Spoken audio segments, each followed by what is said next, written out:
NEET UG 2026ની આવતીકાલે ફરીથી પરીક્ષા આશરે 2.2 મિલિયન ઉમેદવારો પરીક્ષા આપશે। પરીક્ષાને લઈને તમામ જે તૈયારીઓ છે તે પૂર્ણ કરી દેવામાં આવી છે।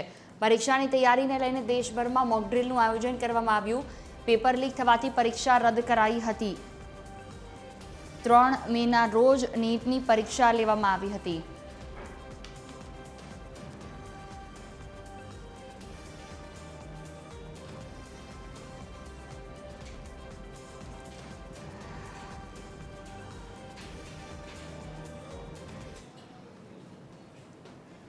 અમદાવાદમાં આવતીકાલે નીટની પરીક્ષા યોજાશે। પરીક્ષાના એક દિવસ પહેલા દેશભરમાં મોક ડ્રીલનું આયોજન કરવામાં આવ્યું। ત્રિસ્તરીય સુરક્ષા વચ્ચે યોજાશે આ પરીક્ષા।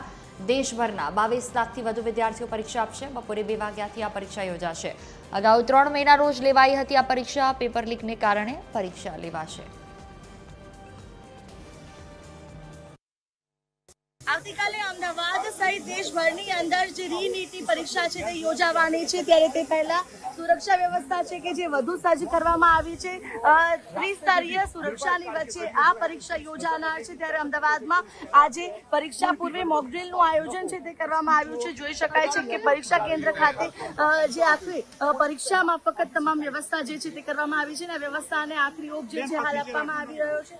એટલે કે ઉચ્ચ કક્ષાના પોલીસ અધિકારીઓ છે તે અત્યારે હાલ જોવા મળી રહ્યા છે, અને આવતીકાલે જ્યારે પરીક્ષા યોજાશે, મહત્વનું છે કે અગાઉ નીટની પરીક્ષા 3 મેના રોજ યોજાઈ હતી, અને ત્યારે જે પેપર લીકની ઘટના સામે આવી હતી, અને જે બાદ આવતીકાલે જ્યારે આ રીનીટ યોજાવાની છે, ડ્રોન મારફતે વધુ સુરક્ષા સજ્જ કરવામાં આવી રહી છે, અને અત્યારે હાલ જે મોકડ્રીલના મારફતે જે રીતે પરીક્ષા આપવામાં આવતી હોય છે, પરીક્ષા કેન્દ્રની અંદર જે સુરક્ષા હોય છે તે તમામ સજ્જ કરવામાં આવી રહી છે, અને તે પ્રકારની અત્યારે હાલ જે તૈયારીઓની ચકાસણી થઈ રહી છે, અને આ જે રીનીટની પરીક્ષા જે છે તેને લઈને તમામ સુરક્ષા વધુ સઘન બનાવવામાં આવી રહી છે, અને અત્યારે હાલ મોકડ્રીલના મારફતે તૈયારીઓ જે છે તેને જે રીતે કોઈ પણ અનિચ્છનીય બનાવ ન બને તેની તકેદારીની સાથે હાલ મોકડ્રીલનું આયોજન કરાયું છે।